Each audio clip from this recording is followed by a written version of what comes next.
नमस्कार। Welcome to doctor Amit IAS academy. कैसे हैं सब? एक बार जल्दी से आ जाएंगे। जैसा कि आप सबको पता है, हम SCS PYQ के जो क्वेश्चन है वो डिस्कस कर रहे हैं। ठीक है, पिछले 5 साल के PYQ, और उसमें हम बात कर रहे हैं हिस्ट्री की। हिस्ट्री में एंशिएंट और मिडिवल लगभग हो गई है। आज हम मॉडर्न से स्टार्ट करेंगे और फिर बाद में यानी थोड़े जो है कुछ टाइम मॉडर्न के क्वेश्चन करेंगे विद सॉल्यूशन, और फिर उसके बाद में हम जो है बाकी वाले जो रह गए हैं अपने एंशिएंट मिडिवल के वो अपन कर लेंगे। ठीक है, तो आर यू रेडी? आगे बढ़ने से पहले एकेडमी के बारे में बताना चाहूंगा। हमारे अभिमन्यु 1.0 जो कि प्रीलिम्स, मेंस और इंटरव्यू तीनों की प्रिपरेशन के लिए आपके लिए चल रहे हैं। साथ में इम्तिहान की टेस्ट सीरीज जो कि अभी SCS 2026 26 अप्रैल को होने जा रहा है, तो उसमें आपके लिए ये टेस्ट सीरीज जो है बहुत फायदेमंद होगी।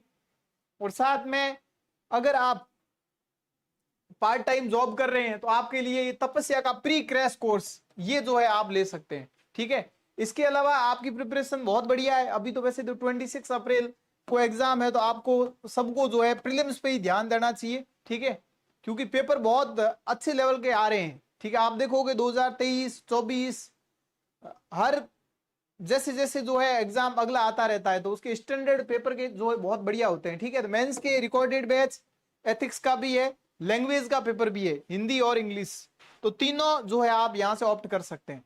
तो पहले तो हम मॉडर्न की बात करेंगे, कुछ मॉडर्न के क्वेश्चन करेंगे और फिर उसके बाद में जो है हम इसको पढ़ेंगे।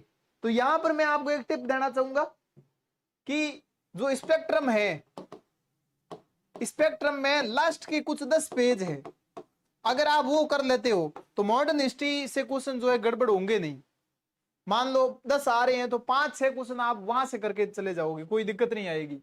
दूसरा, आपको जो है मॉडर्न हिस्ट्री को इस तरीके से पढ़ना चाहिए, अलग अलग जो चरण दे रखे उसमें खास करके एजुकेशन से रिलेटेड क्या हुआ, एग्रीकल्चर से रिलेटेड क्या हुआ, इकोनॉमी में पढ़ते हैं ना वैसे। तो आप जब ये पहला क्वेश्चन देखोगे 2024 का, तो जेम्स मिल भारतीय धर्म और संस्कृति के प्रति अत्यधिक आलोचनात्मक थे। दूसरा स्टेटमेंट देखो, विलियम बेंटिक ने 1835 में यह डिक्लेरेशन करी कि अदालत की भाषा के रूप में फारसी को समाप्त कर दिया गया और उसके स्थान पर अंग्रेजी को लाया गया है। क्या यह सही है, विलियम बेंटिक? तीसरा स्टेटमेंट, वुड्स डिस्पेस, जो कि सबसे एजुकेशन में कोई बात करे रिफॉर्म की, तो एक ये वुड्स डिस्पेस के कारण कलकत्ता, बॉम्बे और दिल्ली में विश्वविद्यालयों की स्थापना हुई। तो आपके हिसाब से कौन से स्टेटमेंट जो है यहां पे सही दिखते हैं, बताओ जरा। ठीक है, अब यहां से ऐसे आ रहे हैं कितने सही है, ये क्वेश्चन इस तरीके से थोड़े टफ हो जाते हैं। ठीक है, कि कितने सही है, तो जब तक आपको पता नहीं होगा तब तक आप बता नहीं पाओगे। ठीक है, तो यहां जो है आप देखोगे कि केवल 2 कथन सही है। ठीक है,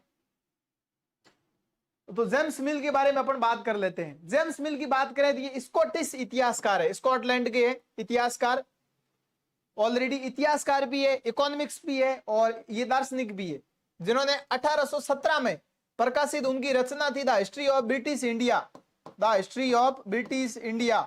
ठीक है, उसके लिए जाना जाता है। और इस कार्य में मिल ने जो है भारतीय सभ्यता और उसकी धार्मिक प्रथाओं का एक व्यापक और अत्यंत नकारात्मक मूल्यांकन प्रस्तुत किया था, नेगेटिव। ठीक है, इसका मतलब बिल्कुल पहला स्टेटमेंट सही है, क्योंकि उन्होंने भारतीय धर्म, विशेष रूप से हिंदू धर्म को अत्यंत दोषपूर्ण और प्रतिगामी माना। ठीक है, उस के अकॉर्डिंग आप देखोगे लॉर्ड विलियम बेंटिक द्वारा सबसे जो इंपॉर्टेंट बात आती, वहां जुडिशियल रिफॉर्म किए गए, न्यायिक सुधार। तो 1828 से 1835 तक भारत के गवर्नर जनरल थे, जिन्होंने भारतीय न्यायपालिका की भाषाई नीति में महत्वपूर्ण परिवर्तनों की घोषणा करी। और 1835 में उन्होंने एक प्रस्ताव जारी किया जिसमें बोला कि अदालतों की आधिकारिक भाषा के रूप में फारसी को समाप्त कर दिया है और इसे अंग्रेजी से बदल दिया है। तो दूसरा कथन भी सही है। वुड्स डिस्पेस जो कि 1854 का है, एजुकेशन का आप मैग्ना कार्टा बोल सकते हो। ठीक है, इसमें बहुत सारे रिफॉर्म किए गए। तब आप देखोगे यहां से वुड्स डिस्पेस 1854 एक महत्वपूर्ण एजुकेशनल पॉलिसी का दस्तावेज, जैसे अभी नेशनल एजुकेशन पॉलिसी आई है नई वाली 2020 53 34। ठीक है, इस तरीके से ये 4 स्टेज पे ध्यान देंगे। तो ईस्ट इंडिया कंपनी के बोर्ड ऑफ कंट्रोल के अध्यक्ष कौन थे? Sir Charles Wood. 1854 में भारत के जो है गवर्नर जनरल को भेजा था, ठीक है। इसने भारत में आधुनिक शिक्षा की, मॉडर्न एजुकेशन की नींव रखी थी। और डिस्पेस ने लंदन विश्वविद्यालय के मॉडल पर भारत में विश्वविद्यालयों की स्थापना की सिफारिश करी। वेरी इंपॉर्टेंट, कि लंदन में जिस तरीके से यूनिवर्सिटी चलती थी ना, ऐसे ही इंडिया में चले, ठीक है। तो वुड्स डिस्पेस की सिफारिश के बाद 3 प्रमुख शहर, कलकत्ता, बॉम्बे और मद्रास, ठीक है। तो वहां पर क्या था स्टेटमेंट में, देखो कलकत्ता, बॉम्बे और दिल्ली। दिल्ली नहीं है, बस ये यहीं से दिक्कत हो गई, ये बाकी स्टेटमेंट ठीक था। तो कलकत्ता में देखोगे 1857 1857 की क्रांति के समय, ठीक है। ये विश्वविद्यालय भारत के पहले आधुनिक विश्वविद्यालय थे और इन्होंने देश में वेस्टर्न एजुकेशन के प्रचार में बहुत महत्वपूर्ण भूमिका निभाई। हालांकि दिल्ली विश्वविद्यालय की स्थापना वुड्स डिस्पेस के प्रत्यक्ष परिणाम के रूप में नहीं हुई है, इसकी स्थापना बहुत बाद में हुई 1922 में, और बाकी वालों की स्थापना हो गई 1857 में, ठीक है। ये ध्यान रखना। अब आपके लिए कुछ चीजें मैं लेके आया हूं, आधुनिक भारत में शिक्षा का विकास कैसे हुआ और कौन सी कमिटियां आई। तब आप यहां पे देखोगे 1813 में आता है चार्टर एक्ट, ठीक है। चार्टर एक्ट जो कि ब्रिटिश संसद, और उसमें ये बात की गई शिक्षा के लिए 1 लाख रुपए का प्रावधान है 1813 में, ठीक है। और फिर बात करते हैं मैकाले, बोलते हैं एजुकेशन में मैकाले की तो आत्मा घूमती रहती है। 1835 में आया था लॉर्ड मैकाले, लॉर्ड मैकाले, और इसका पूरा नाम है थॉमस बेबीगटन मैकाले। अंग्रेजी माध्यम में शिक्षा का समर्थन किया था कि भाई इंग्लिश मीडियम में जो है एजुकेशन होनी चाहिए, ठीक है, ये ध्यान रखना है। फिर आता है 1854 में चार्ल्स वुड डिस्पेस। देखो क्रोनोलॉजिकल ऑर्डर आएगा आपको, क्रोनोलॉजिकल ऑर्डर एग्जाम में ऐसे क्वेश्चन आते हैं। ये क्वेश्चन आएगा कि कौन सी समिति किससे रिलेटेड है। पहले तो एजुकेशन के सारे, ठीक है, वुड्स डिस्पेस, हंटर आयोग, भारतीय विश्वविद्यालय आयोग, ठीक है, ये सारे के सारे, हार्टोंग कमिटी। इसके अलावा दूसरा क्वेश्चन आएगा इनके समय कौन से वो गवर्नर थे, गवर्नर जनरल, एक ये क्वेश्चन बनेगा। तो वुड्स डिस्पेस जो कि चार्ल्स वुड है, इन्होंने भारत में आधुनिक शिक्षा की आधारशिला विश्वविद्यालय की स्थापना करी, जहां पर हमने बात कर दी, ठीक है। फिर 1882 में आता है हंटर आयोग, विलियम हंटर इनका नाम है। इन्होंने प्राथमिक शिक्षा के विकास पर जोर दिया था, ठीक है, ये ध्यान रखेंगे। और इसके अलावा 1902 में आता है इंडियन यूनिवर्सिटी कमीशन, जो कि लॉर्ड कर्जन लेके आता है विश्वविद्यालय सुधार। तो ये ध्यान रखना लॉर्ड कर्जन का समय कौन सा है, ठीक है। 1904 में फिर भारतीय विश्वविद्यालय लॉर्ड कर्जन, ये विश्वविद्यालयों पर सरकारी नियंत्रण की बात करता है। किसकी बात करता है? सरकारी नियंत्रण की। फिर आता है सैडलर। तो ध्यान रखना पहले क्या है वुड डिस्पेस, फिर हंटर आयोग, फिर सैडलर, फिर हार्टोंग, ठीक है। सैडलर है 1719, यानी जलियांवाला बाग के आसपास का है, ठीक है। सैडलर ने बोला कि 12वीं तक स्कूली शिक्षा का सुझाव दिया। फिर हार्टोंग समिति आई है, सर फिलिप हार्टोंग, इन्होंने प्राथमिक शिक्षा की गुणवत्ता की सुधार की बात करी, ठीक है। फिर वर्धा योजना 1937 की है, महात्मा गांधी जी बोलते हैं बुनियादी शिक्षा, बेसिक एजुकेशन, ठीक है। और फिर है जॉन सॉर्जेट, जिन्होंने राष्ट्रीय शिक्षा प्रणाली के प्रस्ताव की बात करी है, ठीक है। ये बातें जो है आपको यहां से पता होनी चाहिए, ठीक है। इसके अलावा कुछ और बातें रही है। वॉरेन हेस्टिंग ने कलकत्ता में अरबी फारसी भाषाओं के लिए मदरसों की स्थापना करी थी, ठीक है। वॉरेन हेस्टिंग जिनको आप जानते हैं, उन्होंने कोलकाता के अंदर। फिर है जोनाथन डंकन ने बनारस में संस्कृत कॉलेज। तो ये सीधे सीधे क्वेश्चन आते हैं। जोनाथन डंकन, जोनाथन डंकन, ठीक है। Warren Hasting, Warren Hastings, Warren Hastings ने तो क्या करी, कलकत्ता में मदरसों की स्थापना करी, कोलकाता में, ठीक है। जोनाथन डंकन ने क्या करी, बनारस में, बनारस में संस्कृत कॉलेज की स्थापना करी, संस्कृत कॉलेज। और इसके अलावा बात करें अपने जो है सैडलर आयोग 1917 का है, ठीक है, जो कि कलकत्ता विश्वविद्यालय के लिए बनाया गया था। फिर आता है हार्टोंग समिति, वर्धा योजना, ठीक है, ये सारे के सारे आपको याद होने चाहिए। एक राधाकृष्ण आयोग भी है 1948 का, ठीक है। तो ये एजुकेशन से रिलेटेड बातें हैं जो आपको याद होनी चाहिए, ठीक है। तो Charles Wood despatch, Charles Wood despatch very important, 1854। तो किन के समय आया होगा बताओ जरा। तो आप सब जानते हो लॉर्ड डलहौजी, जिसको बोलते हैं अपन मॉडर्न इंडिया का founder, founder of modern India. 1848 से लेकर 1856 इनका समय रहा 8 साल। इसके दौरान ये आया था चार्ल्स वुड डिस्पेस, ठीक है, चार्ल्स वुड डिस्पेस, ये ध्यान रखना वेरी इंपॉर्टेंट, ठीक है। अब आगे बढ़ते हैं नेक्स्ट अपन। नेक्स्ट जो हमारा क्वेश्चन है वो है भारतीय राष्ट्रीय सेना आईएनए में गांधी, आजाद और सुभाष के नाम पर लड़ाकू ब्रिगेड थी। क्या सही है ये? ध्यान से देखो, भारतीय राष्ट्रीय सेना के बारे में जय हिंद और दिल्ली चलो, सेना के नारे ये थे, जय हिंद और दिल्ली चलो। ठीक है, रास बिहारी बोस भारतीय राष्ट्रीय सेना से जुड़े, मतलब आईएनए से क्या रास बिहारी बोस जुड़े थे क्या? तो पूरा का पूरा क्वेश्चन जो है ये बना है आईएनए से। किससे बना है? आईएनए से। ठीक है, आजाद हिंद फौज। आजाद हिंद फौज की बात करूं तो आजाद हिंद फौज की जो स्थापना जो बात करें 1942 में गठन हुआ, कैप्टन मोहन सिंह और निरंजन सिंह ने जो है इनका गठन किया। फिर रास बिहारी बोस को नेता घोषित कर दिया गया। ठीक है, और रास बिहारी बोस ने इंडियन इंडिपेंडेंस लीग, ये ध्यान रखेंगे। और फिर उसके बाद में सुभाष चंद्र बोस को आजाद हिंद फौज का नेतृत्व सौंपा गया। तो रास बिहारी बोस और सुभाष चंद्र बोस आते हैं। आजाद हिंद फौज के जो हेडक्वार्टर दो जगह थे, एक तो म्यांमार के रंगून में और एक सिंगापुर में। ठीक है, और सुभाष चंद्र बोस ने सिंगापुर में ही अंतरिम सरकार का जो है गठन किया था, वहां अलग से सरकार बनाई थी जो कि हिटलर और उनके द्वारा समर्थित थी। बोस ने गांधी जी को राष्ट्रपिता, तो गांधी जी को राष्ट्रपिता कहने वाले कौन थे? सुभाष चंद्र बोस, ये ध्यान रखेंगे। लेकिन इस आजाद हिंद फौज में लक्ष्मी स्वामीनाथन झांसी रानी ऐसी रेजिमेंट थी, तो ये वाली तो नहीं थी। ठीक है, ये ध्यान रखेंगे। और फिर उसके बाद अपन बात करें, रूस जाते समय ताइवान में विमान दुर्घटना में बोस की मृत्यु होगी। तो सुभाष चंद्र बोस की जो मृत्यु हुई थी वो हुई थी ताइवान में। ठीक है, और फिर आईएनए के लोगों को गिरफ्तार कर लिया और उन पर मुकदमा चलाया गया लाल किले में। तब वहां पर कौन लोग थे ये आपको याद होने चाहिए, ये क्वेश्चन कई बार आते हैं। प्रेम कुमार सहगल, जिन पर मुकदमा चलाया गया था, प्रेम कुमार सहगल। ठीक है, इसके अलावा शाहनवाज खान और एक गुरुबख्श ढिल्लो। ठीक है, ये, और इनके खिलाफ जो है कांग्रेस ने भी बहुत समर्थन दिया। कांग्रेस के कई भारत के प्रसिद्ध वकीलों ने मुकदमा लड़ा, भूलाबाई देसाई, कैलाशनाथ काटजू, तेज बहादुर सप्रू। ठीक है, तेज बहादुर सप्रू का तो बहुत ज्यादा नाम आता है मध्यस्थता करने में। ठीक है, जब वो राउंड टेबल कॉन्फ्रेंस हुई थी, वो जवाहरलाल नेहरू, आसफ अली, इतने लोग जो है वकील बन के आए थे। और इन सभी आईएनए अधिकारियों को मृत्युदंड दिया गया था। किनको? प्रेम कुमार सहगल, शाहनवाज खान और गुरुबख्श सिंह ढिल्लो। ठीक है, इनको। और जीजी लॉर्ड वेवेल ने फिर इन्हें क्षमा कर दिया। और सुभाष चंद्र बोस की पुस्तक है इंडियन स्ट्रगल। ठीक है, इंडियन स्ट्रगल, और इनकी जीवनी का नाम है स्प्रिंग इन टाइगर। ठीक है, जो लिखी है यू टोये ने। तो ये ध्यान रखना, इंडियन स्ट्रगल जो है ये सुभाष चंद्र बोस की है, इंडियन स्ट्रगल, इंडियन स्ट्रगल। ठीक है, अब देखो, भारतीय राष्ट्रीय सेना, इंडियन नेशनल आर्मी। ठीक है, स्थापना सबसे पहले 1942 में मोहन सिंह ने की थी।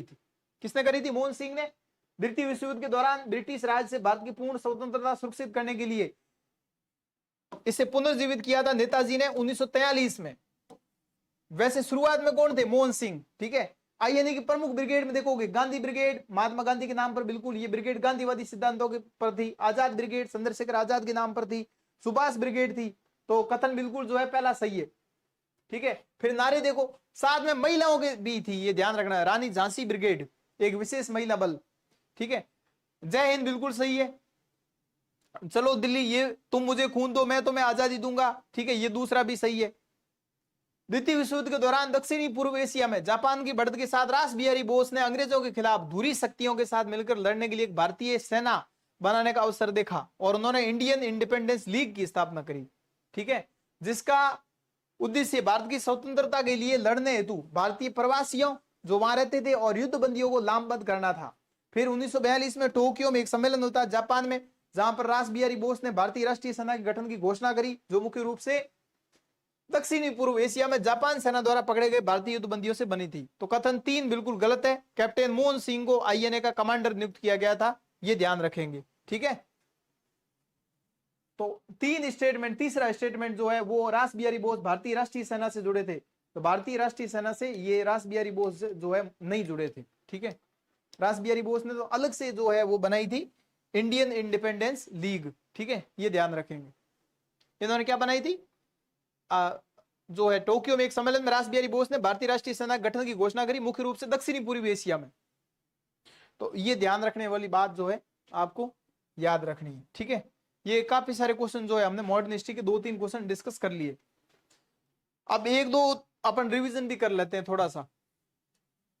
ठीक है, जिसमें हम बात करें 1940 से लेकर 1946 में कौन कौन सी मोटी मोटी घटनाएं होती उनको ध्यान रखना है, ठीक है। अगस्त प्रस्ताव जो कि 1940 में आता है। पृष्ठभूमि बैकग्राउंड क्या था, तो सेकंड वर्ल्ड वॉर चल रहा था 1939 वाला, तो ब्रिटिश सरकार ने बोला कि भाई सेना भेजो, ठीक है। तो भारत को भविष्य में इन्होंने मुख्य बिंदु बोले कि अगर आप भेजते हो तो डोमिनियन स्टेटस देंगे आपको, ठीक है। युद्ध के बाद जब भारतीयों को संविधान बनाने का अधिकार देंगे, लेकिन ये सारी चीजें मानी नहीं गई। वायसराय ने बोला कि कार्यकारी परिषद में भारतीयों की संख्या बढ़ेगी, ठीक है। प्रतिक्रिया में क्या है, कांग्रेस ने तो अस्वीकार कर दिया, लेकिन मुस्लिम लीग ने भी अस्वीकार कर, दोनों ने अस्वीकार कर दिया। अगस्त प्रस्ताव की बात है। फिर आता है व्यक्तिगत सत्याग्रह, मतलब अकेला अकेला आदमी को गिरफ्तार किया जाएगा, ठीक है। अकेला आदमी जाके जो है स्ट्रगल करेगा। तो महात्मा गांधी नेतृत्व किया और ब्रिटिश सरकार के युद्ध में भारत को जबरन शामिल करने का विरोध, अहिंसक तरीके से अभिव्यक्ति की स्वतंत्रता का प्रदर्शन। एक एक आदमी को गिरफ्तार कैसे करोगे, ठीक है। तो बहुत टाइम, तो पहले सत्याग्रही थे विनोबा भावे, दूसरे थे जवाहरलाल नेहरू, ठीक है। फिर आता है क्रिप्स मिशन, क्योंकि इनका क्रोनोलॉजिकल ऑर्डर लगातार पूछा जाता है। क्रिप्स मिशन जो है सर स्टेफोर्ड क्रिप्स के नाम पर 1942 की बात है। मुख्य युद्ध के बाद भारत को डोमिनियन, वही संविधान सभा और प्रांतों को संघ से अलग होने का अधिकार, जो इन्होंने बड़े बड़े वादे किए थे, दोनों ने ही अस्वीकार कर दिए, कांग्रेस और मुस्लिम लीग ने। फिर आता है भारत छोड़ो आंदोलन, जो कि 8 अगस्त 1942 बॉम्बे ग्वालियर टैंक मैदान से शुरू हुआ। करो या मरो का नारा दिया महात्मा गांधी जी ने। विशेषता ये थी, सबसे व्यापक जन आंदोलन था। इसमें बड़े बड़े लीडर जो है, मतलब यहाँ पे लीडर कोई नहीं था, क्योंकि लीडर सबको गिरफ्तार कर लिया था, ठीक है। तो ऐसे बोलते हैं ऑपरेशन जीरो ओवर भी बोलते हैं इसको। कांग्रेस के सभी प्रमुख नेताओं को गिरफ्तार किया गया। कई स्थानों पर समांतर सरकारें भी बनी, जहां पर बलिया, सतारा और तामलुक, ठीक है, यहां पर जो है अलग अलग सरकारें भी बनी, ये आप ध्यान रखेंगे, ठीक है। वर्धा प्रस्ताव आया था 1942 में, तब गांधी जी ने भारत छोड़ो आंदोलन का प्रस्ताव रखा था। और 9 अगस्त को ऑपरेशन चलाया था जीरो ओवर, ठीक है। तो वहां पर कांग्रेस के सभी बड़े नेताओं को गिरफ्तार कर लिया। गांधी जी को जो है पूना के आगा खां महल में रखा गया, बाकी नेताओं को अहमदनगर के किले में रखा गया। लेकिन और भी लोग थे जिन्होंने ये आंदोलन चलाया, जहां पर महिला नेता, कई बार आता है रेडियो से वो जो है जानकारी देते थे। तो अरुणा आसफ अली है, उषा मेहता है, जयप्रकाश नारायण है, राम मनोहर लोहिया है, ये ध्यान रखना, ये क्वेश्चन बन सकता है। मीनू मसानी है जो कि मेल है, अच्युत पटवर्धन है। उषा मेहता ने बॉम्बे में जो है ग्राउंड रेडियो स्टेशन स्थापित किया। राम मनोहर लोहिया भी यहां से बताते थे, जानकारी देते थे। देश में कई स्थानों पर पैरेलल गवर्नमेंट की स्थापना हुई, ध्यान रखना। बलिया में जो है सीतू पांडे, ठीक है। बलिया में कौन है, बलिया में है सीतू पांडे, तो ये ध्यान रखने योग्य बात है, सीतू पांडे, सीतू पांडे, ठीक है। सतारा में है वाईवी चौहान और नानाजी पाटिल। सर्वाधिक समय तक चलने वाली समांतर सरकार यही थी, ठीक है। वाईवी चौहान, ठीक है, ये ध्यान रखेंगे। और तामलुक में जो है वो है सतीश सामंत और मातंगिनी हाजरा, ठीक है, जातीय सरकार थी और इन्होंने विद्युत वाहिनी सेना का गठन किया था। तामलुक जो कि पड़ता है बंगाल में, कहां पड़ता है, बंगाल में पड़ता है, ठीक है, बंगाल में। और यहां से ध्यान रखेंगे मातंगिनी हाजरा या मातंगिनी हजारा, मातंगिनी हजारा, ठीक है, ये ध्यान रखना है। तो बलिया सीतू पांडे यूपी में, सतारा महाराष्ट्र में, जहां पर नानाजी पाटिल और वाईवी चौहान, ठीक है। सरकारी इमारतों पर भारतीय झंडा फहराया गया। आंदोलन हिंसक हुआ। गांधी जी ने आरोप के विरोध में 21 दिन की भूख हड़ताल करी और 1945 में जाके भारत छोड़ो आंदोलन जो है वो समाप्त हो गया। तो ध्यान रखेंगे 3 साल ये चला, ठीक है। और फिर उसके बाद में एक आता है राजगोपालाचारी जो है फॉर्मूला 1944 का, ठीक है, वहां पर जिन्ना की कुछ मांगे होती है। फिर आता है वेवेल प्लान 1945, लॉर्ड वेवेल उस समय भारत का जो है गवर्नर जनरल था। फिर शिमला सम्मेलन 1945 का, ठीक है, जहां पर कांग्रेस का नेतृत्व मौलाना अब्दुल कलाम आजाद ने किया। तो ये आप जो है यहां से ध्यान रखेंगे, ठीक है। आगे बढ़ते हैं अपन और इसके बारे में बातें करते हैं। तो समांतर सरकार से क्वेश्चन जो है आपके बने हुए हैं और आगे बन भी सकते हैं, ठीक है। आजाद हिंद फौज और सुभाष चंद्र बोस, तो स्थापना 1942 में रास बिहारी बोस, बाद में नेतृत्व सुभाष चंद्र बोस ने संभाला। 1943 में सिंगापुर में आजाद हिंद सरकार की स्थापना, नारा था जय हिंद, ठीक है। वेवेल योजना आई। शिमला सम्मेलन 1945, भारत में कई नई कार्यकारी परिषद का गठन किया गया। परिषद में अधिकांश सदस्य जो है वो भारतीय होंगे। कांग्रेस और मुस्लिम लीग के बीच में मतभेद के कारण ये विफल हो गया, ठीक है। फिर आता है कैबिनेट मिशन, जहां पर 3 सदस्य, ध्यान रखना, Lord Pethick Lawrence, Stafford Cripps और एवी अलेक्जेंडर। ये कई बार क्वेश्चन आता रहता है, ठीक है। मुख्य उद्देश्य भारत के लिए संविधान बनाने की प्रक्रिया शुरू करना।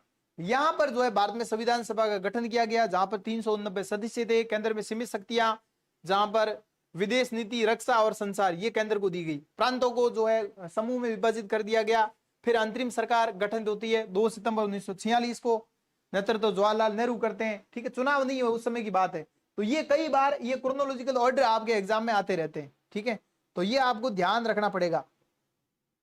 तो कैबिनेट मिशन जो है 1946 3 सदस्यीय आयोग था, ठीक है, ये ध्यान रखना। इस मिशन ने एक बात करी थी कि ब्रिटिश प्रांत और देशी रियासतों को मिलाकर एक अखिल भारतीय संघ बनाएंगे। क्या बनाएंगे? अखिल भारतीय यूनियन बनाएंगे और भारत में संघात्मक व्यवस्था लागू होगी, फेडरल, ठीक है, जहां पर डिफेंस, फॉरेन और कम्युनिकेशन केंद्र को दिए जाएंगे और बाकी जो पावर है वो प्रांतों को मिलेगी। संविधान सभा का गठन किया जाएगा और ब्रिटिश प्रांतों को 3 भागों में बांटा गया था, ठीक है, जहां पर हिंदू बाहुल्य, पश्चिमी जो है मुस्लिम बाहुल्य और पूर्वी, ठीक है। और अंतरिम सरकार गठन किया गया, लेकिन पाकिस्तान की मांग को जो है वो अस्वीकार कर दिया गया। ये आप ध्यान रखेंगे, ठीक है। फिर संविधान सभा का चुनाव होता है 1946 में, 389 सदस्य होते हैं। ब्रिटिश भारत में 296 होते हैं, प्रांतों में 292, केंद्र शासित प्रदेश में 4, देशी रियासत में 93। तो 296 और 93 हो गए 389, ठीक है। कांग्रेस ने यहाँ पर 208 सीटों पर विजय प्राप्त करी। मुस्लिम लीग ने जो है पृथक निर्वाचन की 78 में से 78 सीट, जो उसमें से 73 सीट जो है इसको मिली। और मुस्लिम लीग संविधान सभा में अल्पमत में थी, तो इसलिए इसने संविधान सभा को अस्वीकार कर दिया, ठीक है। फिर आती है सीधी कार्यवाही दिवस 1946, पाकिस्तान के लिए पूरे देश में सांप्रदायिक दंगे हुए, ठीक है। मुस्लिम लीग के लियाकत अली को वित्त मंत्री बनाया गया। तो ये बातें आप ध्यान। फिर एटली घोषणा होती 1947 की, ठीक है। और फिर बालकन योजना आती जो कि माउंट बैटन ने दी थी, जिसको डिक्की बर्ड प्लान भी बोलते हैं। 3 जून 1947 इन्होंने बोला कि भारत और पाकिस्तान जो है 2 डोमिनियन स्टेट बनेंगे, ठीक है। तो ये सारा का सारा जो है आपको रिवीजन करना है। अब आगे बढ़ते हैं नेक्स्ट हम बात करते हैं सुभाष चंद्र बोस की। जब बात आ गई तो इसको भी पढ़ लेते हैं। सुभाष चंद्र बोस भारत के महान क्रांतिकारी, स्वतंत्रता सेनानी, नेताजी के नाम से जानते हैं इनको। जन्म इनका उड़ीसा से थे सुभाष चंद्र बोस। ध्यान रखना, पराक्रम दिवस मनाया जाता है, आपको पता होगा 23 जनवरी, ठीक है। करंट में बहुत ज्यादा न्यूज में रहता है। पिता जानकीनाथ बोस है, आईसीएस परीक्षा पास कर ली थी 1920 में, लेकिन नौकरी छोड़ दी, ठीक है। और फिर 1921 में भारतीय राष्ट्रीय कांग्रेस में शामिल होते हैं और चंद्रशेखर आजाद और भगत सिंह जैसे क्रांतिकारियों से प्रेरणा ली। देश बंधु चित्तरंजन दास इनके राजनीतिक गुरु थे। ध्यान रखना, डीसी दास जो है, डीसी चित्तरंजन दास इनके गुरु है। जैसे गांधी जी के गुरु है जो गोपाल कृष्ण गोखले, राजनीतिक गुरु, ऐसे ही इनके राजनीतिक गुरु है चित्तरंजन दास। कांग्रेस में भूमिका, इनको लगातार 2 अधिवेशन, कांग्रेस के अधिवेशन में 38 और 39 में चुना गया, लेकिन गांधी जी से मतभेद हुए तो त्रिपुरी संकट आ गया। तो बोलते हैं त्रिपुरी संकट क्या है, ठीक है। ऑल इंडिया फॉरवर्ड ब्लॉक की स्थापना कर दी इन्होंने। फिर आजाद हिंद फौज बनती है 1943 में सिंगापुर में। नारा, ये सारी की सारी बातें हैं, राजधानी सिंगापुर, ठीक है, सैन्य अभियान। और फिर जो है ताइवान में विमान दुर्घटना में इनकी मृत्यु बताई जाती है, ठीक है। तो ये कुछ बातें जो है सीधी सीधी एग्जाम में स्टेटमेंट वाइज या क्रोनोलॉजिकल ऑर्डर में पूछी जा सकती है, ठीक है। तो ये ध्यान रखने योग्य बात है।